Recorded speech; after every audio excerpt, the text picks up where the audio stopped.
Cili është kurtha që mund t'ju kurthoj në vendin e punës, pra në zhvillimin e karrierë? Një personalisht plot njerëz që thonë jam veteran i kësaj pune, kam 15-20 vjet përvojë pune. Mirë po shohet pyetja, a keni në të vërtetë aq vite përvojë pune? Nëse puna juaj është e bazuar në proces të përsëritshëm, pra një proces rutinë, ju mund të theni që keni 15 apo 20 herë përvojën e njëjtë një vjeçare, pra nuk i keni 15-20 vjet përvojë pune. Çka duhet të bëni? Duhet që të ndroni punën, duhet që të ndroni pozitën, të ndroni qasjen dhe vazhdimisht të keni ngritje apo të merrni përgjegjësi të tjera.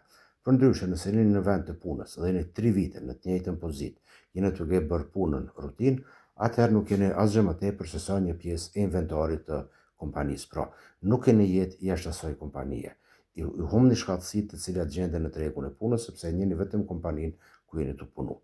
Mirë po, keni parasysh, kjo nuk vlen për profesione si mjek, apo inxhinier, apo për sportist. Jam të folë për profesione tjera. Për ma tepër, komentoni, shkruani dhe çfarë tema kishit pas dëshirë që t'ju komentoj.